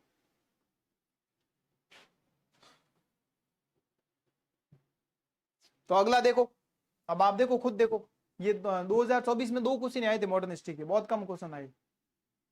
अगला है भारतीय राष्ट्रीय कांग्रेस ने क्रिप्स प्रस्ताव को खारिज कर दिया, क्योंकि कांग्रेस अंग्रेजों द्वारा दिए गए डोमिनियन स्टेटस से संतुष्ट नहीं थी। बिल्कुल बताया था डोमिनियन स्टेटस, ठीक है। तो सही बात है, मुस्लिम ने भी अस्वीकार कर दिया था, कांग्रेस तो करेगी। और मुस्लिम लीग ने क्रिप्स प्रस्ताव को स्वीकार कर लिया था। ना बेटा ना, ठीक है, क्योंकि प्रस्ताव द्वारा पाकिस्तान की अप्रत्यक्ष मांग को स्वीकार कर लिया गया था। ना ना, तो सिंपल सी बात है, ये ध्यान है। क्रिप्स मिशन और हम ऑलरेडी पढ़ चुके हैं, ठीक है। क्रिप्स मिशन के बारे में हम ऑलरेडी पढ़ चुके हैं। अगला देखो, अगला गांधी जी से रिलेटेड है, तो पहले गांधी जी को डिस्कस कर लेते हैं और फिर उसके बाद में ये चीजें सही हो जाएगी। तो गांधी जी के बारे में बात करते हैं। महात्मा गांधी की भूमिका क्या रही भारतीय इतिहास में। आप देखो, प्रारंभिक जीवन, पहले अपन बात करते हैं प्रारंभिक जीवन की, देख लेते हैं, फिर अपन देखते हैं अफ्रीका में क्या किया इन्होंने। तो जन्म इनका 2 अक्टूबर 1869 में पोरबंदर गुजरात में होता है। शिक्षा इनकी लंदन में, ठीक है, ये गए थे ब्रिटेन वगैरह। दक्षिण अफ्रीका में गए थे 1893 से 1914, ये याद करो। यहां पर सत्याग्रह का प्रयोग किया गया था, ठीक है। तो पहले अफ्रीका वाला पढ़ते हैं। अफ्रीका में गांधी जी ने क्या किया, तो 1893 में एक भारतीय व्यापारी के कानूनी मामले के लिए गए थे। वहां भारतीय और अश्वेतों के साथ नस्लीय भेदभाव देखा इन्होंने। महत्वपूर्ण घटना ध्यान रखना, पीट मैरिट्सबर्ग स्टेशन घटना 1893 की घटना है, ठीक है। गांधी को ट्रेन के फर्स्ट क्लास डिब्बे से बाहर फेंक दिया, इसी घटना ने उनके आंदोलन की शुरुआत करी इन्होंने। और प्रमुख संगठन बनाए इन्होंने, नटाल इंडियन कांग्रेस बनाई। नटाल इंडियन कांग्रेस बनाई थी 1894 में, 1894, वेरी इंपॉर्टेंट। फिर इनका एक अखबार था इंडियन ओपिनियन, ये वहां से शुरू हुआ, 1930 का है इंडियन ओपिनियन, ठीक है। फिर इन्होंने एक फोनेक्स सेटलमेंट की स्थापना करी थी, ठीक है, 1904 में, सॉरी 1904, 1903 में इंडियन ओपिनियन है, ठीक है। टॉल्स्टॉय फोरम जो कि 1910 का है। फिर सत्याग्रह आंदोलन 1906 में ट्रांसवाल सरकार के एशियाटिक रजिस्ट्रेशन एक्ट के खिलाफ सत्याग्रह शुरू करते हैं। भारतीयों को जबरन पंजीकरण और पहचान पत्र रखने का कानून था। गांधी ने अहिंसक प्रतिरोध शुरू किया वहां पे। और फिर 1914 में परिणाम निकला कि इंडियन रिलीफ एक्ट आया और भारत के कुछ अधिकारों को मान्यता मिली। ऐसे थे गांधी जी, ठीक है। तो दक्षिण अफ्रीका का समय याद कर लेना, 1893 से 1914। देखो ये इतना हम क्यों डिस्कस कर रहे हैं, क्योंकि मैं भी इसी प्रिपरेशन में ही हूं, ठीक है। और मैं बात करूं तो आरएस के पिछले 4 मेंस दिए हैं, ठीक है। प्रीलिम्स में हर बार स्कोर जो है आप देखोगे 200 में 100 प्लस रहा है, ठीक है। तो कहां से क्वेश्चन बन सकते हैं, मतलब पिछले 5 साल का एक्सपीरियंस में बात करूं, जहां भी पढ़ाया है, ठीक है, काफी बड़े बड़े प्लेटफॉर्म में पढ़ाया है, तो आप देखोगे क्वेश्चन डायरेक्ट फंसे हैं। तब आप देख लेना आज 26 वाला पेपर कैसा आता है, ठीक है। तो ये क्लास आपके लिए रामबाण साबित होगी। कहीं ना कहीं हो सकता है कि ये जिस तरीके से आप जिस हमारी क्लास में जुड़े हैं और आपको जो नोट्स मिल रहे हैं, ठीक है, ये हो सकता है ऊपर वाले की कुछ करामात हो सकता है अच्छे के लिए होता है। आप आगे क्लास देखी, लगा अच्छी लगी, ठीक है। तो एंशिएंट और मिडिवल के जो नोट्स है रियल में ब्यूटीफुल, ठीक है। आपने देखा होगा एक भी क्वेश्चन ऐसा नहीं है जो आपके SCS के पिछले 5 साल में आया और हमारे नोट्स में नहीं हो, ऐसा इम्पॉसिबल, ठीक है, वेरी इंपॉर्टेंट। तो ये बातें जो है आप ध्यान रखें। अब अपन गांधी जी की बात कर लेते हैं इंडिया वाले में। इंडिया जब गांधी जी आते हैं तब गांधी जी क्या क्या करते हैं। तो गांधी जी के भारत में आगमन होता है 1915, जहां पर प्रवासी दिवस मनाते हैं हम। गोपाल कृष्ण गोखले को राजनीतिक गुरु माना। गांधी जी के प्रमुख आंदोलन देखो, चंपारण सत्याग्रह जो कि बिहार में है, नील की खेती के लिए बिहार में 1917। फिर चंपारण के बाद में खेड़ा होता है 1918, खेड़ा गुजरात में, कर माफी के लिए 18 में। अहमदाबाद मील हड़ताल होती गुजरात में मजदूर अधिकार को लेकर। तो डायरेक्ट क्रोनोलॉजिकल ऑर्डर में क्वेश्चन पूछे जाते हैं। फिर असहयोग आंदोलन 1920-22 में, पूरे भारत में ब्रिटिश शासन का विरोध। फिर चोरा चोरी कांड होता है, तब असहयोग आंदोलन वापस ले लिया जाता है। 1930 में दांडी मार्च होता है, गुजरात में नमक कानून का विरोध किया जाता है, ठीक है। 1932 में पूना पैक्ट होता है, डॉक्टर अम्बेडकर से समझौता किया जाता है, यरवदा जेल। 42 में भारत छोड़ो आंदोलन होता है मुंबई में, ठीक है। तो इनकी विचारधारा क्या थी, गांधी जी की अहिंसा, सत्याग्रह, स्वदेशी खादी, सर्वोदय और ग्राम स्वराज, ठीक है। गांधी से जुड़े महत्वपूर्ण तथ्य ये, 15 में भारत वापसी, 17 में पहला सत्याग्रह, 30 में दांडी मार्च, 42 में क्विट इंडिया मूवमेंट, उपाधि महात्मा रविंद्रनाथ टैगोर ने दी, राष्ट्रपिता सुभाष चंद्र बोस द्वारा संबोधित, ठीक है। गांधी की मृत्यु होती है 30 जनवरी 1948, नई दिल्ली में नाथूराम गोडसे द्वारा जो है इनकी हत्या हो जाती है, ठीक है। तो ये गांधी जी से रिलेटेड जो है ये फैक्ट थे जो कि आप ध्यान रखेंगे। अब आगे बढ़ते हैं नेक्स्ट अपना। तो अब बताओ आप, पहले खेड़ा, अहमदाबाद, रोलेट, चंपारण। तो चंपारण पहले, फिर उसके बाद में खेड़ा, फिर अहमदाबाद, फिर रोलेट, ठीक है। तो चंपारण सत्याग्रह पहला सत्याग्रह आंदोलन बोल सकते हो आप गांधी जी का। किसान विद्रोह है, ठीक है, नील की खेती। फिर अहमदाबाद मील हड़ताल, तो पहली भूख हड़ताल पूछे गांधी जी की, पहली भूख हड़ताल ये है अहमदाबाद, ठीक है। अहमदाबाद मील 1918, 15 मार्च। फिर खेड़ा 1918, खेड़ा गुजरात में। फिर रोलेट एक्ट जो कि 1920 से जो 22, नो दलील नो वकील, वो वाला रोलेट एक्ट, ठीक है। असहयोग आंदोलन ब्रिटिश शासन से भारतीय स्वतंत्रता आंदोलन का एक महत्वपूर्ण लेकिन एक संक्षिप्त चरण था, ठीक है, ये ध्यान रखेंगे। अगला क्वेश्चन देखो आप, रोलेट एक्ट का। रोलेट एक्ट असहयोग आंदोलन के दौरान अस्तित्व में आया, ठीक है। इसे आंदोलन में भाग लेने वाले भारतीयों के खिलाफ कार्रवाई करने के लिए डिजाइन किया गया था। सही बात है। रॉलेट विल ने न्यायाधीशों को बिना मंजूरी के राजनीतिक मामलों की सुनवाई करने की अनुमति दी और केंद्र के अलावा प्रांतीय सरकारों को भी बिना मुकदमे के नजरबंद करने की शक्ति दी। ठीक है, स्टेटमेंट देखो कौन सी सही है। तो कथन जो है वो पहला गलत है। गलत क्यों है? अच्छा, 1919 में आता है और असहयोग आंदोलन 1920 का है। तो सिंपल सी बात है। रॉलेट एक्ट को आधिकारिक तौर पर अराजक और क्रांतिकारी अपराध अधिनियम 1919 के रूप में जाना जाता है। 1919 का रॉलेट एक्ट 1915 के भारत रक्षा अधिनियम का अनिश्चितकालीन विस्तार था। ठीक है, इंपीरियल लेजिस्लेटिव काउंसिल ने भारतीयों की स्वतंत्रता और अभिव्यक्ति के अधिकार से वंचित करके औपनिवेशिक शासकों के खिलाफ भारतीयों को उभार को रोकने के लिए 10 मार्च 1919 को इसे लागू किया और असहयोग आंदोलन तो बाद में शुरू होता है 5 सितंबर 1920। पहला कथन गलत है। यह अधिनियम 1918 के रॉलेट कमीशन द्वारा दी गई सिफारिशों के आधार पर तैयार किया गया था। ठीक है, अब आप बताओ इस समय कौन था? 1920 कौन था गवर्नर जनरल? ठीक है, बताओ जरा। और इस अधिनियम को महात्मा गांधी ने काला कानून कहा था। क्या कहा था? ये ब्लैक वाटर, काला कानून। ठीक है, रॉलेट एक्ट ने न्यायाधीशों को बिना जूरी के राजनीतिक मामलों की सुनवाई करने की अनुमति दी और इसने केंद्र और प्रांतीय दोनों सरकारों को बिना मुकदमे के नजरबंद करने की शक्ति दी थी। ठीक है, यहां पर ही बोला गया था ना अपील, ना दलील और ना वकील। वाक्यांश का उपयोग इसलिए किया गया था यहां पे। ठीक है, तो वेरी वेरी इंपॉर्टेंट। अगला है नीचे दिए गए कथन में भारतीय राष्ट्रीय कांग्रेस का क्वेश्चन है। ठीक है, तो इसको तो हम बाद में देखेंगे और अब हम सीधा आ जाते हैं हमारे शुरुआत के कुछ क्वेश्चन थे उनके बारे में। उनके बारे में जो है हमें बात करनी है। ठीक है,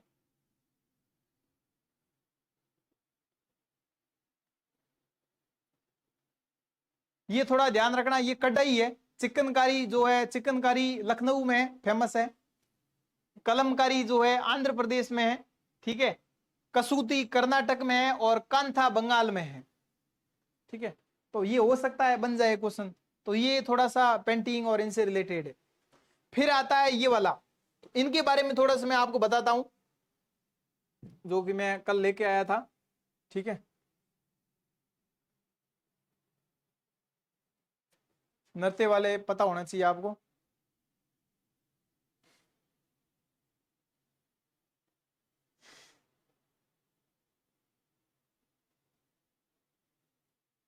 कल की क्लास नहीं देखी तो जरूर देखना। ठीक है, बहुत ज्यादा फेमस है। कल की क्लास में बहुत ज्यादा मेहनत की गई है। ठीक है,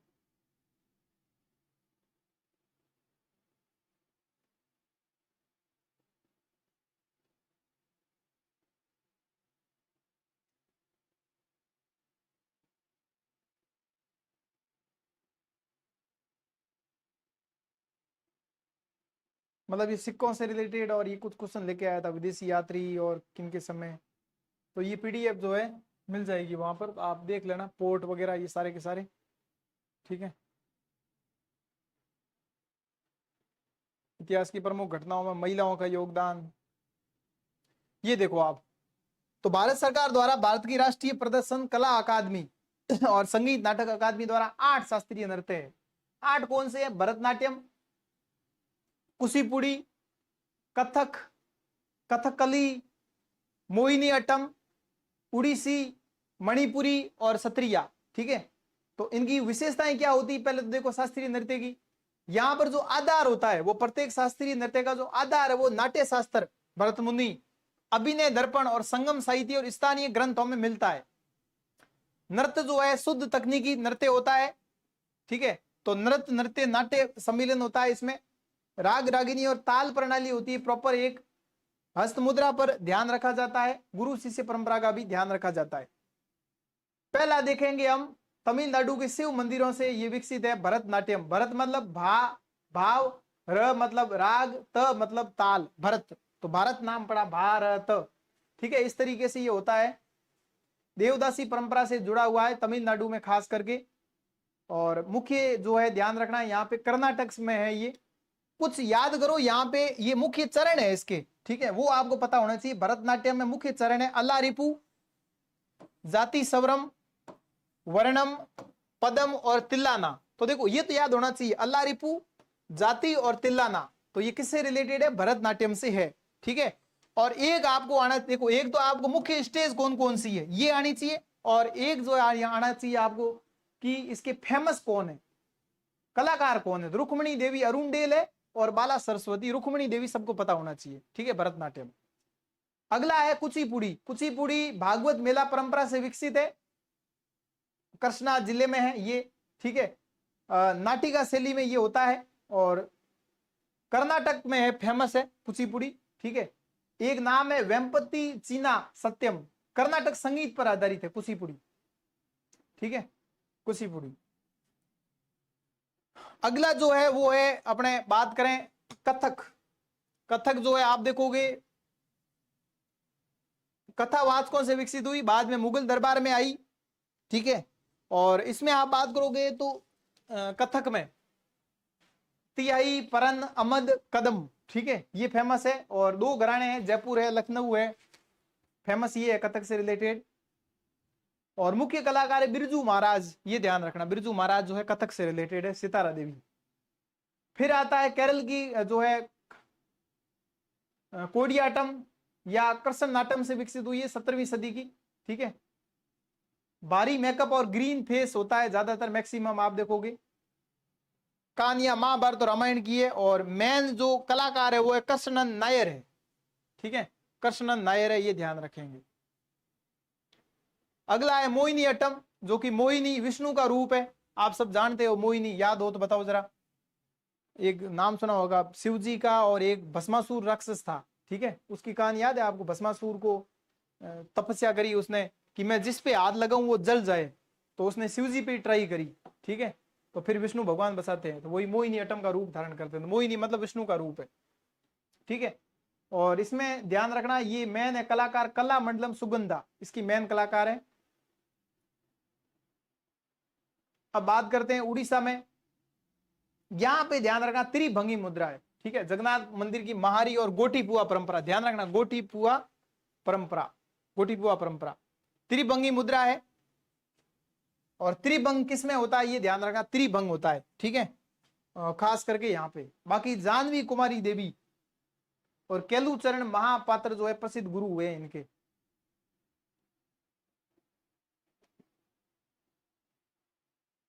मणिपुरी, मणिपुरी में जो है आप देखोगे तो वैष्णव भक्ति आंदोलन से प्रभावित है। अगला है असम, तो शंकर देव द्वारा 15वीं शताब्दी में सत्रिया। ठीक है, नृत्य, नाट्य और संगीत तीनों, और इसलिए इसको शास्त्रीय नृत्य का दर्जा भी मिला हुआ है। ठीक है, इंटेंजिबल जो है आप देख सकते हैं वहां पर। छऊ को अर्थशास्त्रीय भारतीय नाट्य के रूप में भी शामिल किया है।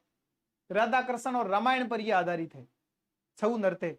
छऊ नृत्य अलग अलग है, जैसे पश्चिम बंगाल में पुरुलिया, झारखंड में चेराई केला, और उड़ीसा में जो है मयूरभंज है। ठीक है, तो ये ध्यान रखेंगे। अब कुछ पुरा पाषाणकालीन स्थल देख लो आप। पुरा पाषाणकालीन स्थल भीमबेट का फेमस है, जो कि मध्य प्रदेश में है। ठीक है, विश्व धरोहर स्थल में भी शामिल है। एक है अतिराम पकम, तो ये तमिलनाडु में, ये भी ध्यान रखना पुरा पाषाणकालीन स्थल है। एक है बैसबल घाटी, बैसबल घाटी कर्नाटक में है। एक ज्वालापुरम है, आंध्र प्रदेश में है। सारे याद करने जरूरी नहीं है, पर एक आपको एक आइडिया होना चाहिए। ठीक है, क्योंकि क्वेश्चन तो आते रहते हैं यहां से। ईसमपुर महाराष्ट्र में है, ये पुरा पाषाणकालीन है। ठीक है, मध्य पाषाण देखोगे भीमबेट का रॉक शेल्टर है। ठीक है, रॉक शेल्टर। बागोर है, जो कि राजस्थान में पड़ता है, बागोर। बागोर एक लंगनाज गांव है, लंगनाज, ये गुजरात में है, ये मध्य पाषाणकालीन है। एक आदमगढ़ की गुफा है मध्य प्रदेश में। ठीक है, बागी साइट है, राजस्थान में है ये बागी साइट। एक सत्तुरभुजनाथ नाला है मध्य प्रदेश में, ये मध्य पाषाणकालीन साइट है। ठीक है, रूपकुंड झील है हिमालय में। अब नव पाषाणकालीन बहुत सारे स्थल है। मेहरगढ़ जो आप सब जानते हो, मेहरगढ़ से जो है कृषि के साक्ष्य मिले हैं। ठीक है, मेहरगढ़ हो गया, चिरांद हो गया, बुरजोम हो गया, ठीक है, मस्की हो गया, और जो है नागा उलूर हो गया, उतनूर, ये सारे के सारे नव पाषाणकालीन स्थल है। ठीक है, सिरांद बिहार में है। एक नव पाषाण कालीन स्थल है ये, ठीक है। दाऊ जाली हेडिंग, ये असम में है दाऊ जाली, ठीक है। बागोर नव पाषाण कालीन स्थल, मध्य पाषाण कालीन है वैसे तो बागोर, ठीक है। तो ये आपको जो है ये पता होना चाहिए, ठीक है। बाकी नागर शैली और द्रविड़ शैली में क्या क्या अंतर है, तो नागर शैली में तो मंदिर ऐसे होते हैं, द्रविड़ शैली में जो गेट होता है वो बड़ा सा होता है, ठीक है। और ये बड़ा सा जो है ये इसको क्या बोलते हैं बताओ जरा। तो मेनली जो मंदिरों में देखोगे ना आप, इस तरीके से होता है, ये ऊपर ध्वज होता है, ये कलश होता है, ये आमलक बोलते हैं, ये शिखर होता है, शिखर, ठीक है। और द्रविड़ में जो है टावर टाइप होता है, फिर अंतराला है, ठीक है।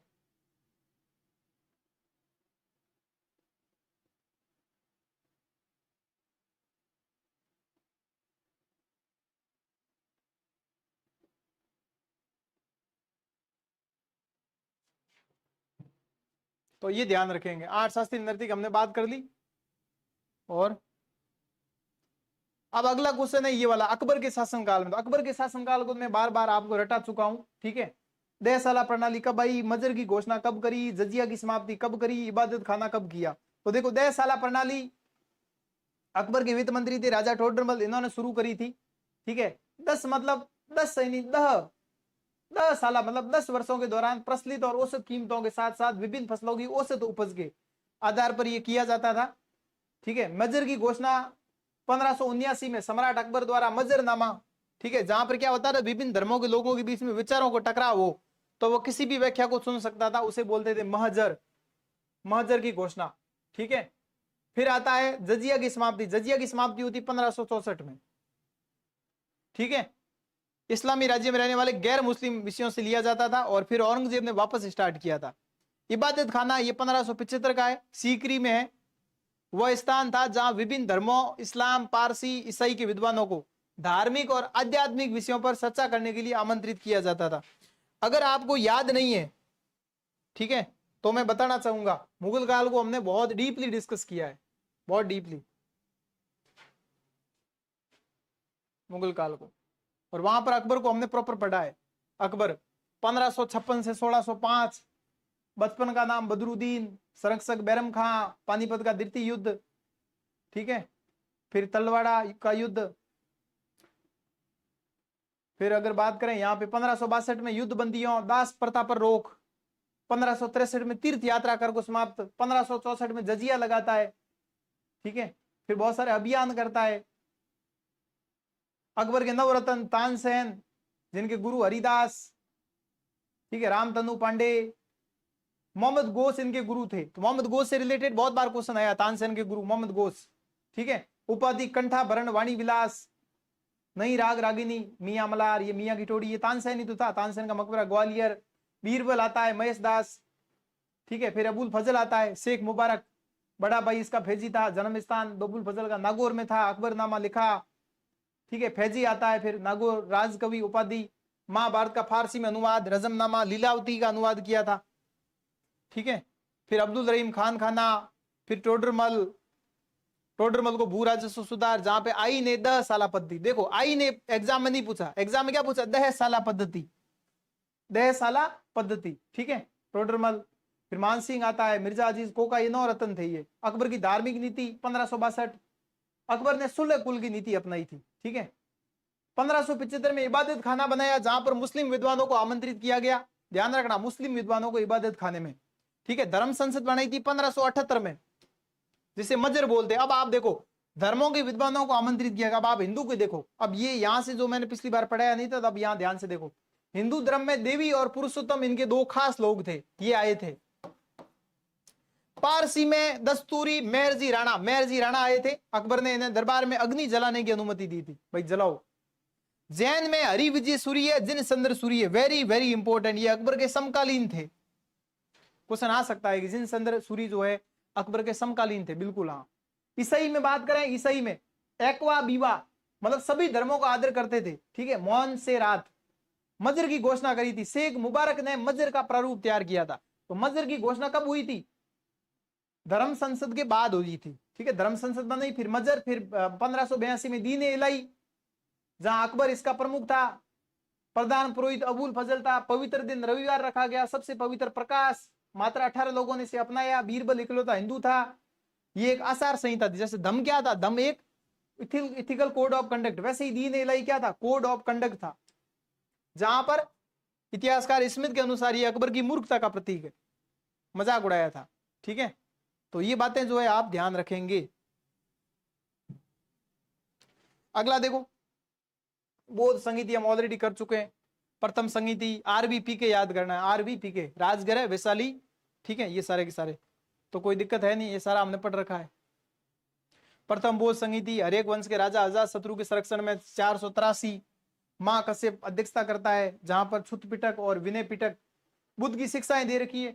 विनय पिटक में भिक्षुओं के नियम दे रखे हैं। द्वितीय बौद्ध संगीति में थेरवाद और महायान समूह में थेरवाद में, ठीक है, ये पढ़ा था हमने, विनय पिटक आ जाता है।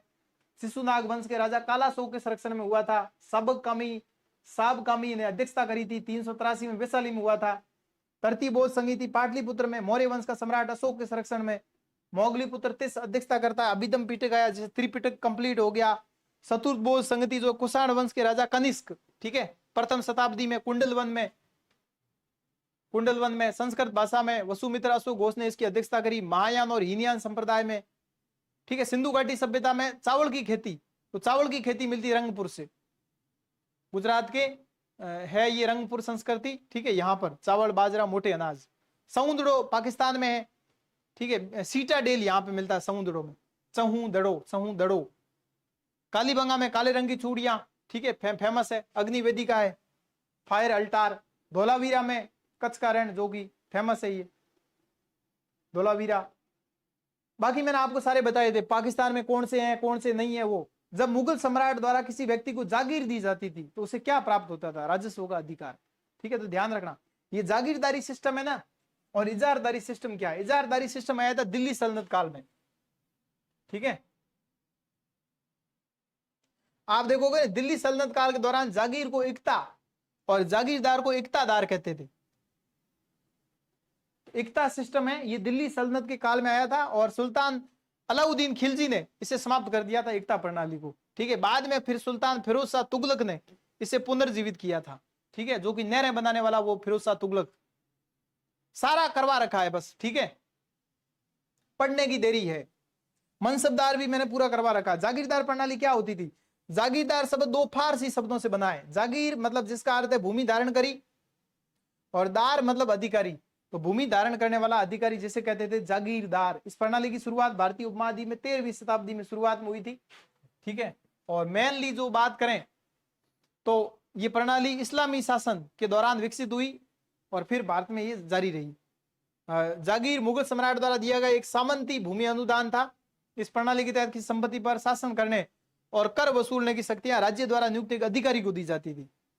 और सम्राट अकबर के शासनकाल में मनसबदारों को, जात और सवार को उनका वेतन आवंटित जागीर से मुगल साम्राज्य द्वारा एकत्र किए गए राजस्व से मिलता था। फिर जागीर दो प्रकार की होती थी और ये सारा पढ़ रखा हमने। ठीक है, अगला देखो, अगला है लेखकों का मिलान। अबुल फजल ने क्या लिखा, अब्दुल कादिर बदायूनी ने क्या लिखा, तो सारी पढ़ा रखा है मैंने। पादशाह नामा किसने लिखा, ये किसने लिखा, वो किसने लिखा, एक बार देख लो।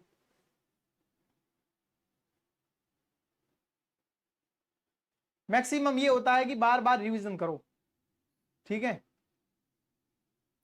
रिवीजन करने से ही चीजें आपके दिमाग में बैठेगी। कल हमने मुगलकालीन स्थापत्य कला पढ़ा था पूरा का पूरा, मुश्किल से 5-10 मिनट में। तो इनके आप वीडियो बना लो छोटे से, ताकि लास्ट टाइम आपका रिवीजन हो। मुगलकालीन साहित्य, मुगलकालीन साहित्य में महिलाएं आपको पता होनी चाहिए। मुगल काल में विदेशी महिलाएं ये थी विदुषी, गुलबदन बेगम, महाअनगा जो कि वकील भी रही है, नूरजहां, बानो बेगम, मुमताज महल भी बोलते हैं। ठीक है, प्राइमरी एजुकेशन सेंटर मकतब है, हायर एजुकेशन मदरसा है। ठीक है, मुगलों की मातृभाषा तुर्की थी, लेकिन धार्मिक भाषा वो अरबी थी। अबुल फजल ने पंचतंत्र जो है जिसका अनुवाद किया था अनवर ए सुएली फारसी में, और कालिया दमन का फारसी में अनुवाद किया था। ठीक है, और ये क्वेश्चन बार बार आया है कि रामायण और महाभारत जिसे बोलते हैं रजमनामा का फारसी में अनुवाद किया था फेजी ने, बदायूनी और नकीब खां की सहायता से। तो फेजी अकेले ने नहीं किया था, फेजी के साथ कौन था? बदायूनी और नकीब खां। अकबर ने अलग से अपने, क्योंकि साहित्य का स्वर्ण काल है अकबर का, तो इन्होंने अलग से ट्रांसलेट डिपार्टमेंट बनाया था। ठीक है,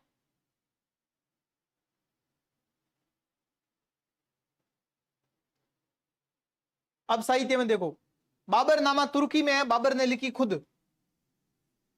हुमायूं में हुमायूं नामा लिखी थी गुलबदन बेगम ने। ठीक है,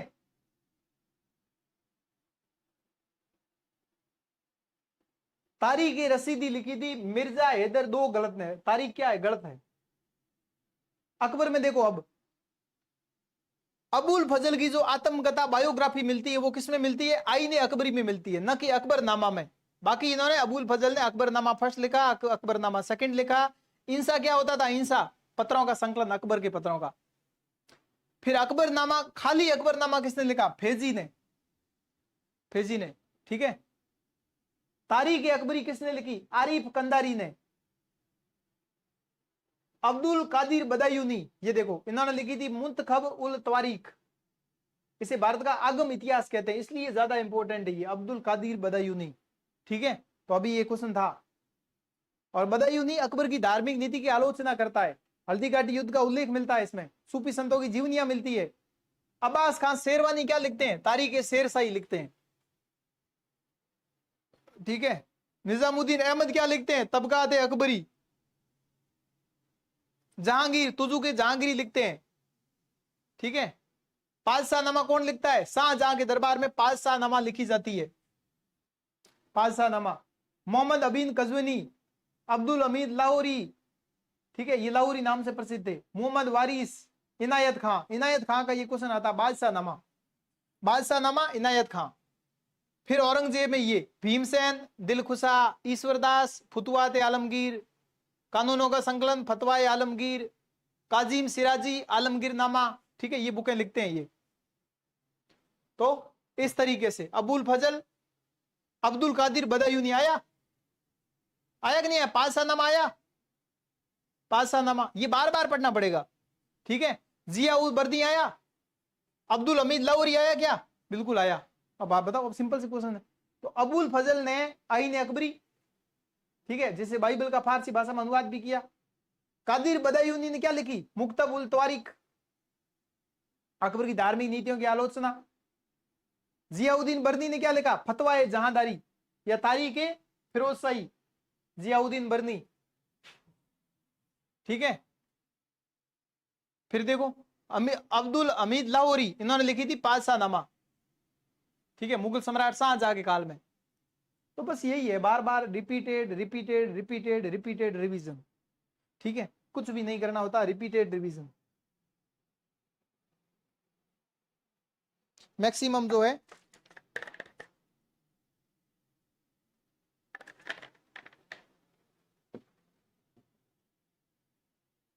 रिवीजन ही रिवीजन है।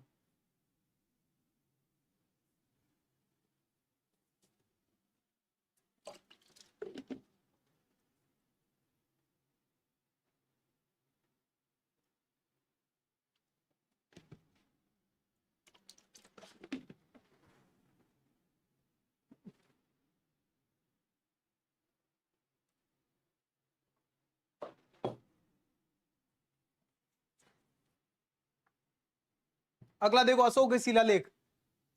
बोला है कि अशोक को उनके सामान्य शीर्षक देवा नाम प्रिय के बजाय खुद के नाम से संबोधित किया गया था, वो था मास्की। अब अपना नोट्स देखो है कि नहीं है।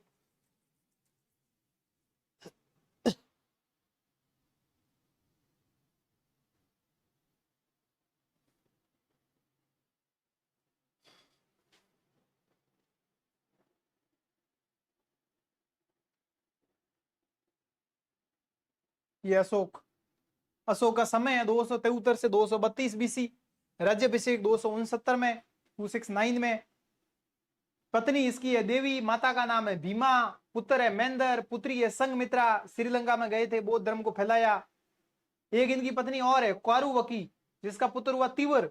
रानी के अभिलेख में इन दोनों का उल्लेख मिलता है, रानी का अभिलेख। ठीक है, पद्मावती इनकी और वाइफ थी जिसका पुत्र था कुणाल। भाई कितनी शादियां करी थी अशोक ने? 4 शादियां करी थी। तिस्य रक्षा, इसने कुणाल की आंखें फुड़वा दी। ठीक है, मतलब वही सौतेला। अशोक ने तिस्य रक्षा को जिंदा जलवा दिया था। Oh my God. ठीक है, अपने शासनकाल के 8वें वर्ष में कलिंग पर आक्रमण किया। कलिंग की राजधानी कौन सी थी? तोसली, कलिंग। हारवेल का हाथी गुंबा अभिलेख ये कहता है कि कलिंग का राजा नंदराज था उस समय। ठीक है, तो कलिंग पर आक्रमण किया और 1 लाख लोग मारे और 1.5 लाख लोगों को युद्ध बंदी बनाया। और जहां पर आता है धम घोष, अशोक का धर्म, ये हमने पढ़ लिया सारा। दीपवंश महावंश क्या कहता है, दीपवंश दिव्यदान क्या कहता है, अशोक का धर्म क्या है। ठीक है, अशोक के लेख देखो। अब शिला लेख में बड़े लेख छोटे लेख, स्तंभ लेख में बड़े लेख छोटे लेख और गुहा लेख। ठीक है, बड़े लेख देखो, शिला लेख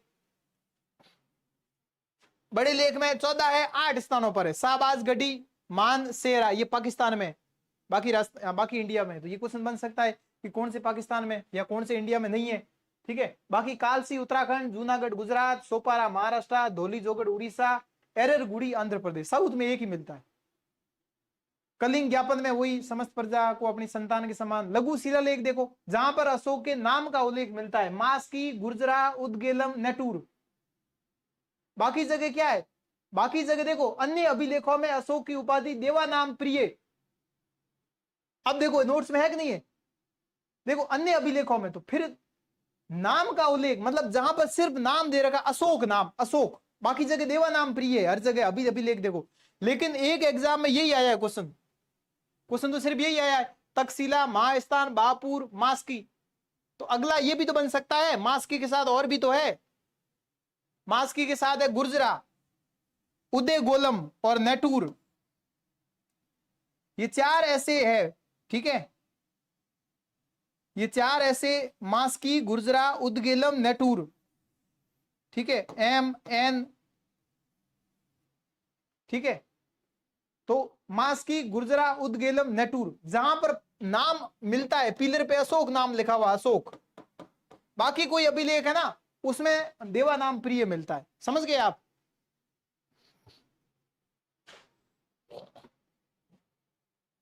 ठीक है, ये फिर देखो वर्त स्तंभ लेख देखो।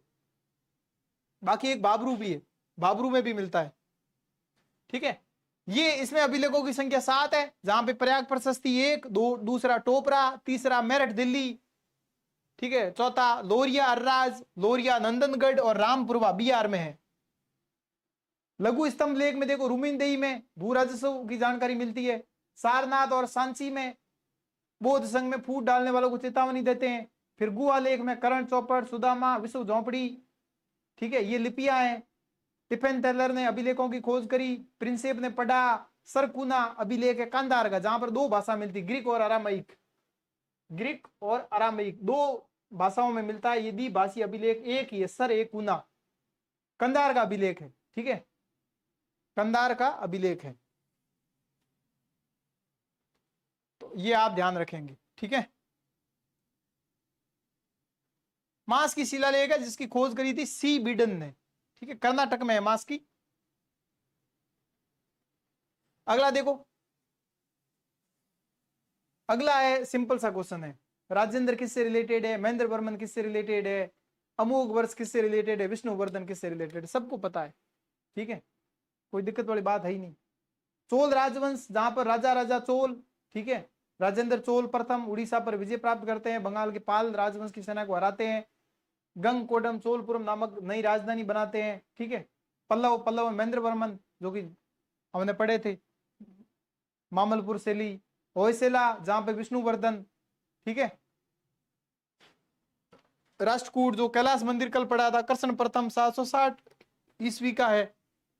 मान्यखेद, राष्ट्रकूटों की राजधानी मान्यखेद थी, मान्यखेद या मलखेड़। अमोघ वर्ष पहला राष्ट्रकूटों का महान राजा था, और दंती दुर्ग जो है संस्थापक है, दंती दुर्ग जो है वो संस्थापक है। गुरु नानक के बारे में जीवनी संबंधित जानकारी किस प्रमुख स्रोत से उपलब्ध है? अब आप देखो, पिछले जो PYQ आ रहे हैं उससे रिलेटेड ही क्वेश्चन पूछे जा रहे हैं। अब आप देखो, ये पेपर है 2023 का, तो बार बार उधर भी आया हुआ था, हमने पढ़ा है वहां। ठीक है, तो गुरु नानक के बारे में जन्म सांखिया फेमस है। गुरु नानक, शिवाजी, इन सब के बारे में हम बात कर चुके हैं। शास्त्रीय तमिल महाकाव्य, तमिल महाकाव्य के पढ़ रखा है हमने, इल्गो आदिगल, जो कि शिल्पादिकर्म की रचना करते हैं।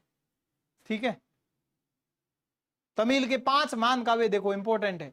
और इल्गो आदिगल में क्या है, शिल्पादिकारम में कन्नंगी और कोवलन की दुखद प्रेम कहानी है। बाकी तमिल के 5 महान ये काव्य है, शिल्पादिकारम 1, मणिमेखले 2, शिवक जीवक चिंतामणि 3, वल्लपति 4 और कुंडलकेशी 5। 5 महान महाकाव्य, जैसे अपने कैसे रामायण और महाभारत, वैसे साउथ में इनके ये है। ठीक है, अब आप देखो ये वाला सूफी संतों से, निजामुद्दीन औलिया कौन थे, बायजीद कौन थे। ठीक है, अब नोट्स बहुत काम आएंगे, देखना। शाह मोहम्मद घोष कौन थे और नूरुद्दीन नूरानी कौन थे। आपको लगता है क्या ये क्वेश्चन अपने नोट्स में है? बिल्कुल है। ठीक है, आप देखो, तो ये नोट्स कहां मिलेंगे, ये नोट्स मैंने आपको बता रखा है, ऐप पर जाना, ऐप पर आप नोट्स वाले ई बुक पे जाना, ई बुक पे जो है वहां पे जाओगे तो आपको एंशिएंट और मिडिवल और इस पूरी क्लास के सारी चीजें मिल जाएगी। ठीक है, तो सूफी को देखते हैं, और सूफी में देखो आप है कि नहीं है।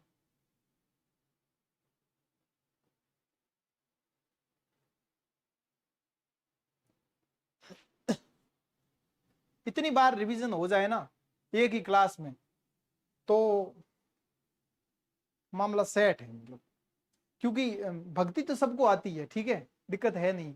मैंने सिस्ती में, सिस्ती सिलसिले में कल मैंने आपको सिस्ती सिलसिले के सारों को पढ़ाया, फिर भी देखना कहीं ना कहीं गड़बड़ हुई है।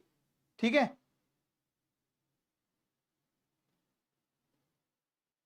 अब आप देखो, सूफी संतों ने स्थानीय भाषा में उपदेश दिए।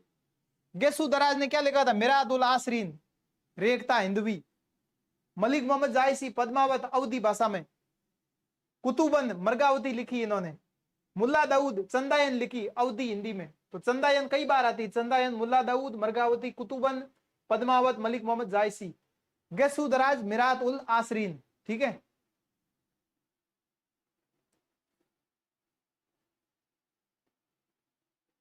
अब आप देखते जाओ।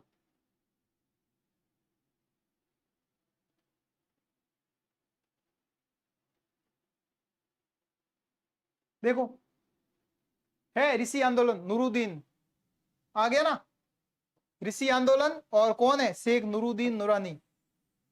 इन्होंने कश्मीर में सुधारबंदी आंदोलन चलाया था। अब आप देखो क्वेश्चन को ध्यान से पढ़ना। पहले क्वेश्चन देखो, ऋषि आंदोलन, नूरुद्दीन और कश्मीर में सुधारवादी आंदोलन। अब आप देखो यहां से, देखो देखते जाओ। देखो कश्मीर में ऋषि सिलसिला, कश्मीर में ऋषि सिलसिले की स्थापना किसने करी थी, नूरुद्दीन। इतने डीप क्वेश्चन आ रहे हैं, मतलब कुछ नहीं छोड़ रहा वो एग्जामिनर। ठीक है, नूरुद्दीन देखो, तो नूरुद्दीन नूरानी जो है निंद ऋषि है, सूफी परंपरा, ऋषि सिलसिला, कश्मीर में सरार ए शरीफ स्थित इनका मंदिर है। इस क्षेत्र की सबसे महत्वपूर्ण तीर्थ स्थलों में से एक है ये। कश्मीर घाटी के कैमू गांव में हुआ था जन्म इनका, नूरुद्दीन नूरानी। ठीक है, शाह मोहम्मद घोष कौन है, देखो शाह मोहम्मद घोष कौन है। देखो नोट्स ढंग से पढ़ने हैं, कहने का मतलब ये है। एक क्वेश्चन आ गया कि अबुल फजल फैजी किस सिलसिले के अनुयायी है, और बार बार आ रखा है, तो देखना मैदवी सिलसिला है, मैदवी सिलसिला है, केंद्र जौनपुर है। ठीक है, तो मेरे हिसाब से तो ये क्वेश्चन पेपर में आ जाएगा, ये वाला। शेख मुबारक,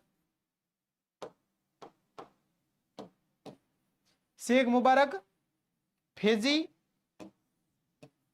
और अबुल फजल, सामने सूफी सिलसिला कौन सा है, महदवी। और ये बहुत कम लोगों को आएगा, सबको लगेगा सिस्ती सिलसिला होगा। ठीक है, लेकिन नहीं है। अगला देखो, बाकी अकबर की धार्मिक नीति की आलोचना कौन करता है, एक बदायूं नहीं करता, एक आलोचना करता है अहमद सर हिंदी। ठीक है, ये अकबर की धार्मिक नीति का आलोचक है। जहांगीर ने जेल में डलवा दिया, और बाबर और औरंगजेब, देखो जहांगीर ने जेल में डलवाया, लेकिन औरंगजेब और बाबर किस सिलसिले के अनुयायी है, देखो किस सिलसिले का अनुयायी है, अहमद सर हिंदी। ठीक है, इसका मतलब इस सिलसिला कौन सा है, सर हिंदी वाला, नक्शबंदी सिलसिला। तो नक्शबंदी सिलसिले का वास्तविक संस्थापक है ख्वाजा बकीबल्ला, वैसे तो है बहुउद्दीन नक्शबंदी संस्थापक है, मेन नक्शबंदी सिलसिले में नक्शबंदी सिलसिला है वहदत उल सुहूद, और ये ऊपर पढ़ा है हमने, वहदत उल सुहूद क्या है, ये वाला वहदत उल सऊद मतलब विचारधारा है, जहां पर बर्मा और जगत में भेद मानते हैं। तो बाबर और औरंगजेब क्या बोलते हैं, बर्मा अलग है जगत अलग है, जिसका है अलाउद्दीन सिमनानी विचारक है। लेकिन एक वजूद है, वजूद क्या बोलता है, बर्मा जगत में कोई भेद नहीं, एक ही है, ये इब्न उल अरबी बोलता है। ठीक है, ये विचारधारा। तो बाबर और औरंगजेब नक्शबंदी सिलसिले के, बाबर औरंगजेब नक्शबंदी सिलसिले के अनुयायी थे, मैदवी सिलसिले के शेख मुबारक और फैजी। ठीक है, नक्शबंदी सिलसिला। और वहां पे एक ख्वाजा बकी बिल्ला और अहमद सर हिंदी दो। तो ये क्वेश्चन बन सकता है, नक्शबंदी सिलसिले से रिलेटेड नहीं है। ठीक है, अगला देखो, तानसेन के गुरु देखो, देखो मोहम्मद घोष, देखो मोहम्मद घोष सतारी सिलसिले के प्रमुख संत है। देखो पुस्तक है खालिद उल मखजीन और तानसेन के गुरु। कादिरी सिलसिले के कौन है, मोहम्मद मियां मीर है, जिन्होंने गोल्डन टेम्पल की नींव रखी थी। अर्जुन देव जी और रामदास जी के समकालीन थे, तो अर्जुन देव के समय बना था गोल्डन टेम्पल। ठीक है, और मुल्ला बख्शी जो हुए वो दारा सिको के गुरु हुए। तो दारा सिको जो है किससे रिलेटेड था, कादिरी सिलसिले से था दारा सिको। ठीक है, दारा सिको।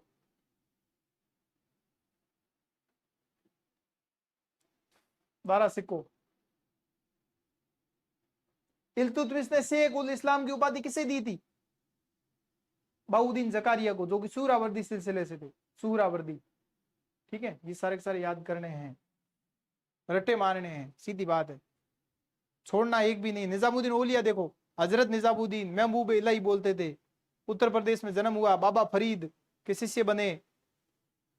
अमीर खुसरो दिल्ली में हुमायूं के मकबरे के पास। एक अंसारी साहब है जो रोशनिया आंदोलन के संस्थापक थे, रोशनिया आंदोलन। ठीक है,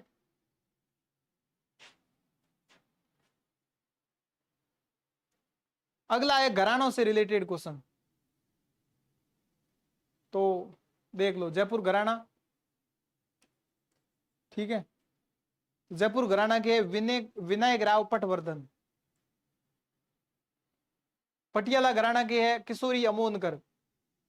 बनारस घराना के जो है वो है राजन और साजन, राजन साजन बनारस। और मेहर घराना के बाकी जो रहे वो है अली अकबर खान। ठीक है, तो ये घराने पूछे जाते हैं। अलादिया खान ने स्थापना करी थी जयपुर अंतरोली घराने की। किशोरी अमोनकर फेमस है इसकी। ठीक है, बनारस घराना ठुमरी गोपाल मिश्रा फेमस है। मेहर घराना में अली अकबर खान सबसे प्रसिद्ध संगीत के वादक हुए। कथकली किस राज्य में प्रसिद्ध एक लोकप्रिय नृत्य, कथकली केरल में। तो कुचिपुड़ी आंध्र प्रदेश में, मणिपुर मणिपुर में, उड़ीसा उड़ीसी में, छत्तीस असम में है, मोहिनीअट्टम केरल में है, भरतनाट्यम तमिलनाडु में है। तो केरल दो है, केरल में कथकली और मोहिनीअट्टम, मोहिनीअट्टम। और इन सब के बारे में हम बात कर चुके हैं। वह जैन विद्वान कौन था जिसे सुल्तान मोहम्मद बिन तुगलक द्वारा परामर्श दिया और सम्मानित किया, तो वो कौन था, जिन परब सूरी। ठीक है, ए।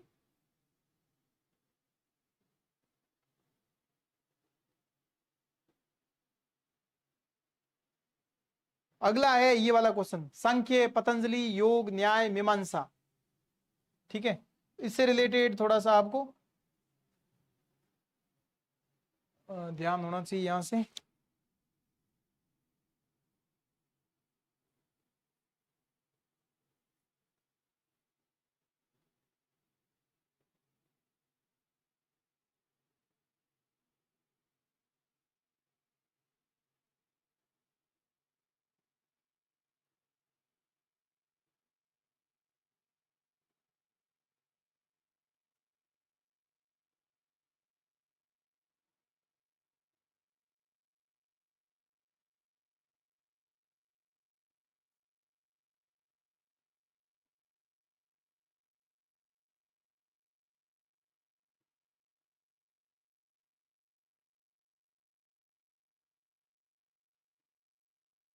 भागवत धर्म में 5 सरातर, कर्षण लक्ष्मी अनिरुद्ध प्रद्युमन सकर्षण।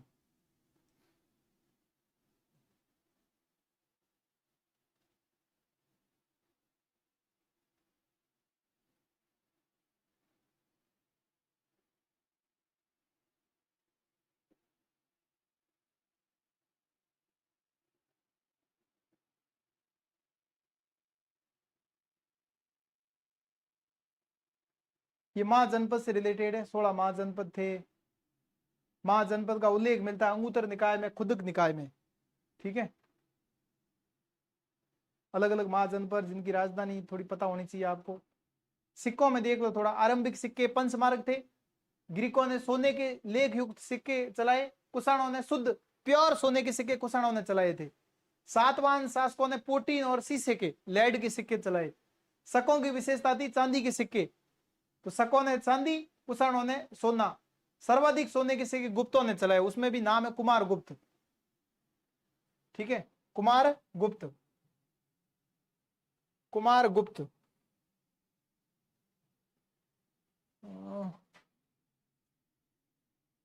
इसमें है,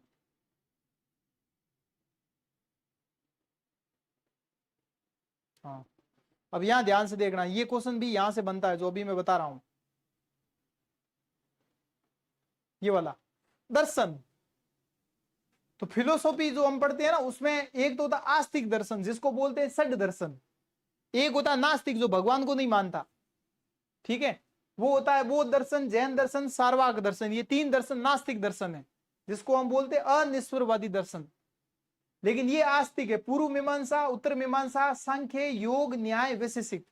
ठीक है, आस्तिक वे दर्शन जो वेदों को नित्य और प्रमाणिक मानते हैं, संख्या 6 है, षड दर्शन कहते हैं। नास्तिक जो वेदों को प्रमाणिक नहीं मानते, ठीक है, इनकी संख्या 3 है।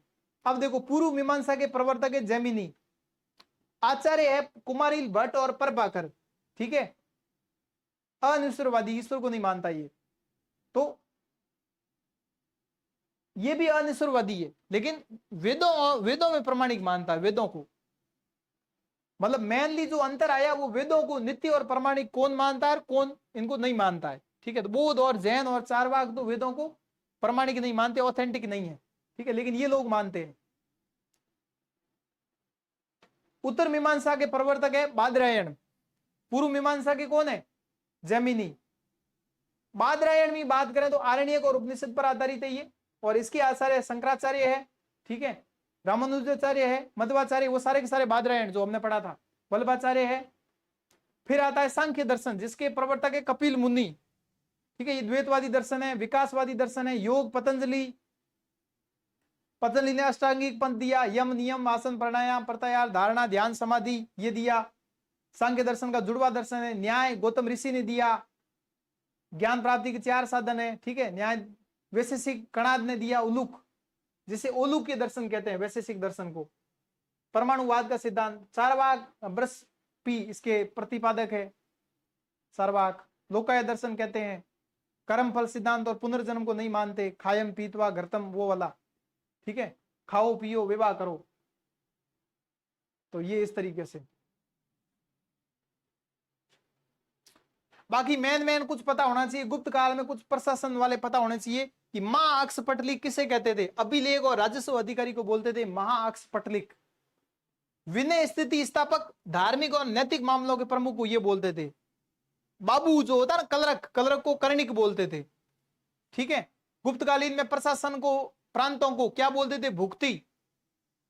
तो भुक्ति संभाग में विथि, तहसील में पेठ और ग्राम, ये बार बार क्वेश्चन बनते हैं। विषय, विथि या भुक्ति, विथि, पेठ, ग्राम। ठीक है, भुक्ति एक तरीके से कई इतिहासकार बोलते हैं कि प्रांत क्या, नेशनल को भी पूरा भुक्ति ही बोलते थे। जैसे अपना इंडिया है, तो इंडिया को ये लोग भुक्ति कहते थे, राष्ट्र। फाइयान ध्यान रखना, ताम्र लिप्ति बंदरगाह फेमस है, श्रीलंका में था ये, तो बंदरगाह से रिलेटेड क्वेश्चन आ सकता है। ठीक है,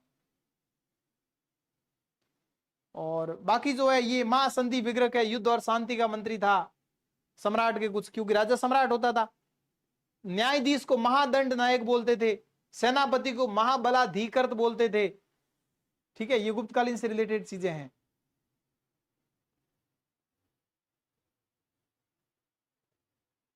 एरन अभिलेख ध्यान रखना, सती प्रथा का पहला उल्लेख एरन अभिलेख में मिलता है, 510 एडी का है एरन अभिलेख। सेनापति गोपराज की पत्नी सती हुई थी, ध्यान रखना, गोपराज की पत्नी थी, सेनापति गोपराज की पत्नी सती हुई थी। पर्दा प्रथा, ये सती प्रथा का ध्यान रखना, वेरी इंपॉर्टेंट।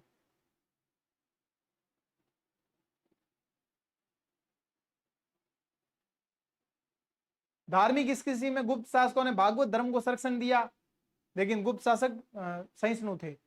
ठीक है, क्योंकि बोध गया में विहार बनाने की अनुमति दी थी समुद्रगुप्त ने श्रीलंका के शासक मेघवर्मन को। ठीक है, महासंधि विग्रह वीरसेन भगवान शिव का अनुयायी था चंद्रगुप्त सेकंड के समय। ऐसी बात नहीं है, भागवत धर्म के साथ लोग और भी धर्मों के थे। ठीक है, उदयगिरी के शिव मंदिर को बड़ा दान दिया था उसने।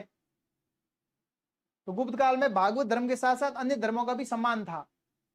इस काल में हरिहर की मूर्ति भी आई है, अर्धनारीश्वर की मूर्ति भी आई है, कुर्म वाहिनी की मूर्ति भी आई है, मकर वाहिनी भी है, त्रिदेव है, एक मुखी है, मतलब भगवान, सब भगवानों की मूर्तियां यहाँ आरंभ थी।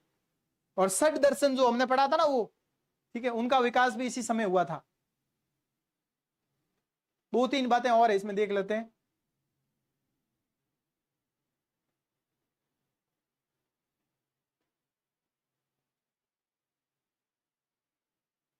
क्योंकि आपको बतानी बहुत जरूरी है। मंदिर स्थापत्य कला में आप देखो, ठीक है, मूर्ति कला, कुछ बुकें भी देख लो।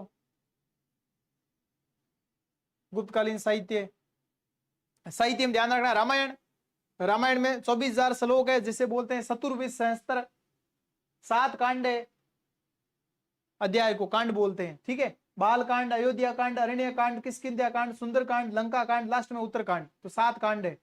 महाभारत वेद व्यास है, इसमें 18 पर्व है, वहां कांड है, इसको पर्व बोलते हैं। छठा पर्व भीष्म पर्व है।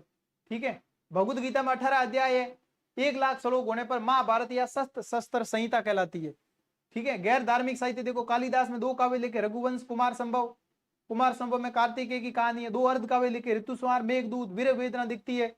नाटक 3 है, विक्रमोर्वशीय, मालविकाग्निमित्र, अभिज्ञान शाकुंतलम। तो मालविकाग्निमित्र में शुंग राजकुमार अग्निमित्र और मालविका की कहानी है। विक्रमोर्वशीय में राजकुमार पुर्वा उर्वशी की कहानी है। अभिज्ञान शाकुंतलम में राजा दुष्यंत और शंकुतला की कहानी है। ठीक है, कालिदास की अग्नि और सर्वश्रेष्ठ रचना ये वाली, प्रथम भारतीय पुस्तक जिसका यूरोपीय भाषा में अनुवाद हुआ है, किसका? अभिज्ञान शाकुंतलम का। सेमेंदर ने वर्त कथा मंजरी लिखी, चंद्रगोमीन ने व्याकरण लिखी, वात्स्यायन ने कामसूत्र लिखा, कामंदक ने नीतिसार लिखा, शूद्रक ने मर्सकंटिकम लिखा। आम आदमी नायक है और नायक आदमी व्यापार करता है। ठीक है, निम्न वर्ग का होकर व्यापार करता है, ऐसा गुप्त काल में बहुत ज्यादा इसको दिखाया गया। माघ शिशुपाल वध, कवि भीनमाल वत्स भट्टी रावण वध लिखता है, विष्णु शर्मा पंचतंत्र लिखता है, भास सोपन वासव दत्ता लिखता है। ठीक है, भारत का पहला नाटक है ये। मूर्ति कला की बात करें, इस समय अर्धनारीश्वर की मूर्ति मिलती है, हरिहर की मूर्ति मिलती है, मकर वाहिनी गद्दा मिलती है, कुर्म वाहिनी यमुना, त्रिदेव। सुल्तानपुरगंज में भगवान बुद्ध की विशाल 8 फीट धातु की मूर्ति प्राप्त होती है यहां से। सांची सारनाथ से पाषाण की मूर्ति मिलती है। मंदिर स्थापत्य कला में आप देखो, वेरी वेरी इंपॉर्टेंट, ये रट्टा मार लो।